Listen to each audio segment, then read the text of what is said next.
The Lovely Bones, Chapter 3.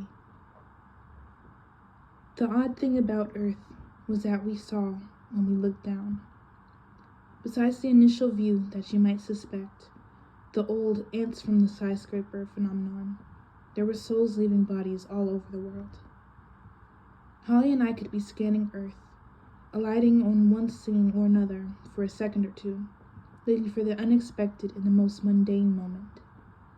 And a soul would run by a living being, touch them softly on the shoulder or cheek, and continue on its way to heaven. The dead are never exactly seen by the living, but many people seem acutely aware of something changed around them.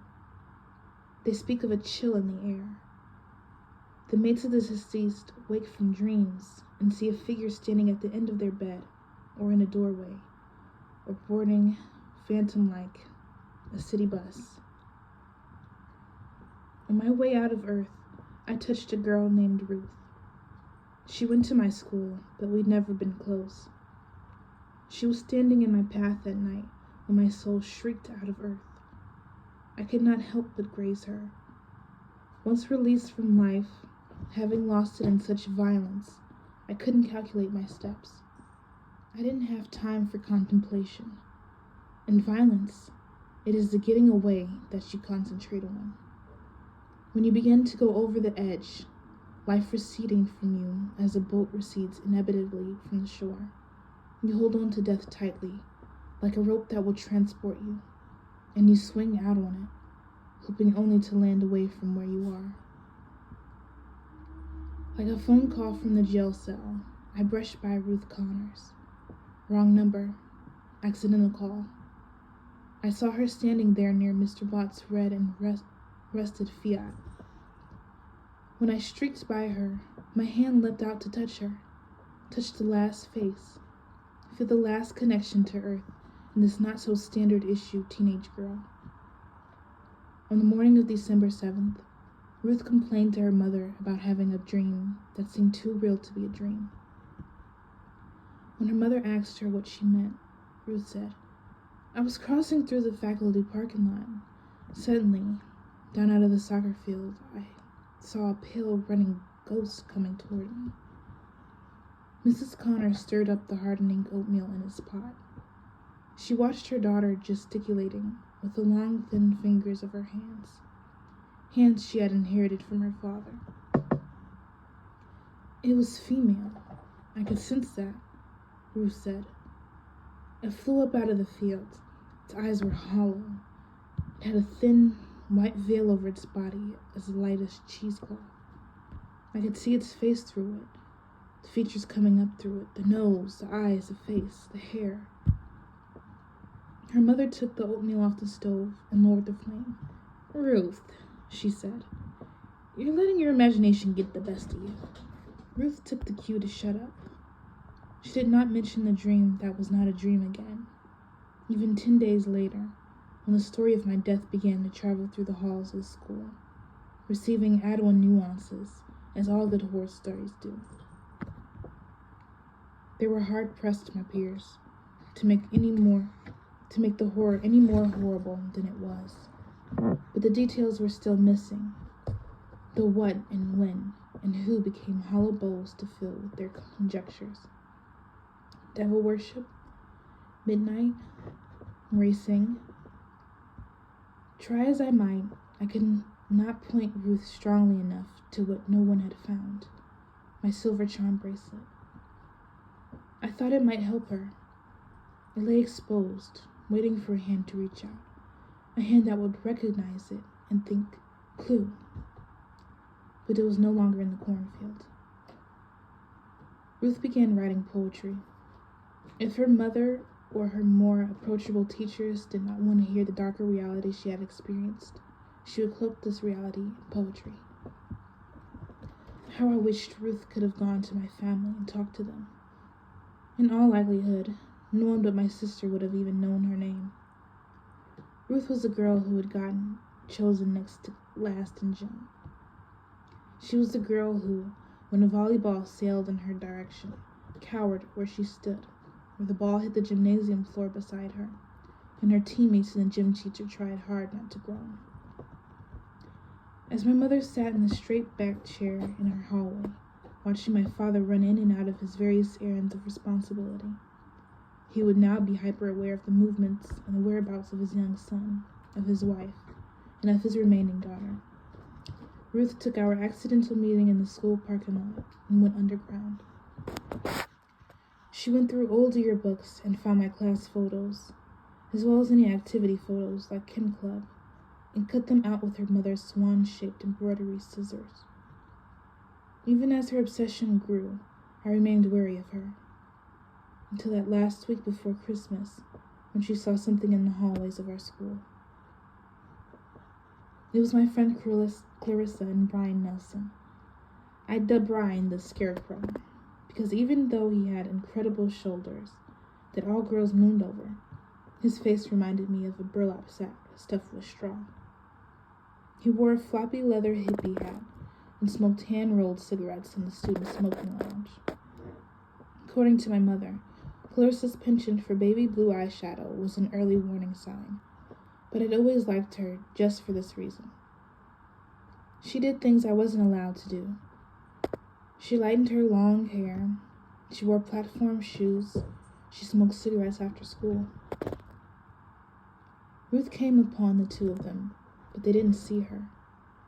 She had a pile of huge books she had borrowed from Mrs. Kaplan, the social science teacher. They were all early feminist texts, and she held them with her spines resting against her stomach so that no one could see what they were.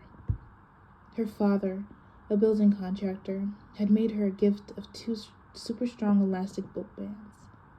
Ruth had placed 2 of them around the volumes she planned to read over vacation. Clarissa and Brian were giggling. His hand was inside her shirt. As he inched it up, her giggling increased, but she thwarted his advances each time by twisting or moving an inch or 2 away. Ruth stood apart from this, as she did most things.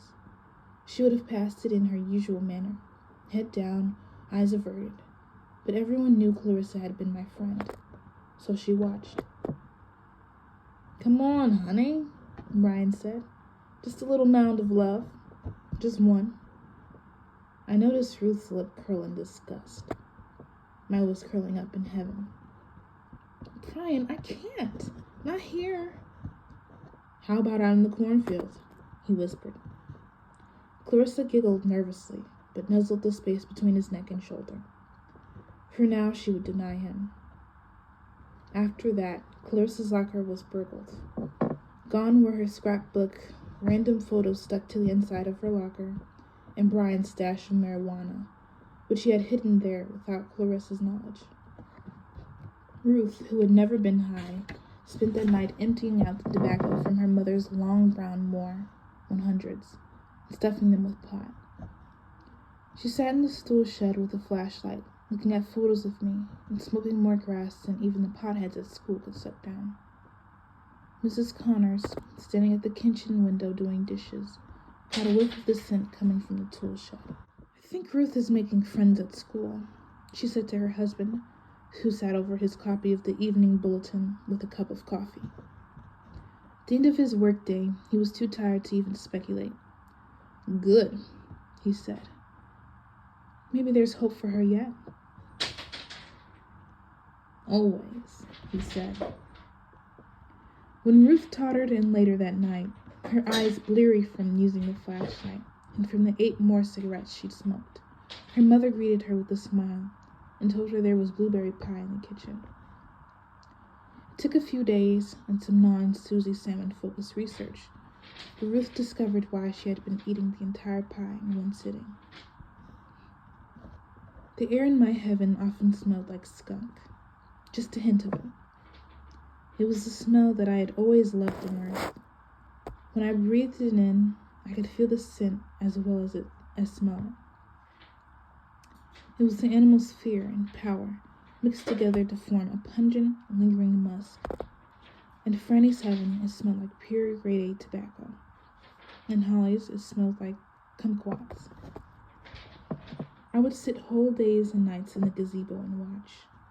See Clarissa spin away from me, toward the comfort of Ryan. See Ruth staring at her from behind the corner near the home ec room or outside the cafeteria near the nurse's station. At the start, the freedom I had to see the whole school was intoxicating. I would watch the assistant football coach leave anonymous chocolates for the merry science teacher, or the head of the cheerleading squad trying to capture the attention of a kid who had just been expelled so many times from so many schools, even he had lost count. I watched the art teacher make love to his girlfriend in the kiln room, and the principal moon over the assistant football coach. I concluded that this assistant football coach was a stud in the world of Kennett Junior High, even if his square jaw left me cold. On the way back to the duplex each night, I would pass under old-time street lamps that I had seen once in a play of our town. The globes of light hung down in an arc from the iron post. I had remembered them because when I saw the play with my family, I thought of them as giant, heavy berries full of light. I made a game in heaven of positioning myself so that my shadow plucked the berries as I made my way home. After watching Ruth one night, I met Franny in the midst of this. The square was deserted. The leaves began to swirl around in an eddy up ahead. I stood and looked at her, at the laugh lines that were clustered near her eyes and mouth. "Why are you shivering?" Franny asked. And though the air was damp and chilly, I could not say that this was why. "I can't help thinking of my mother," I said. Franny took my left hand in both of hers and smiled. I wanted to kiss her lightly on the cheek, or have her hold me, but instead I watched her walk off in front of me, saw her blue dress trail away. I knew that she was not my mother. I could not play pretend.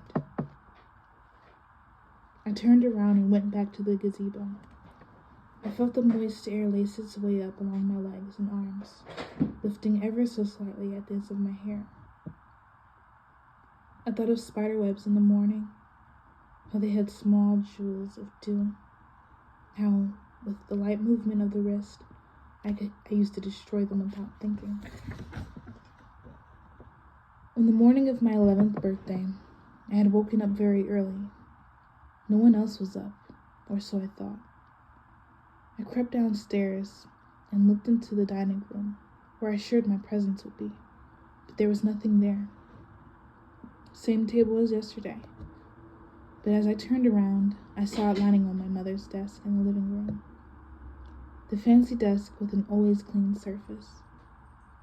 The bill-paying desk was what they called it.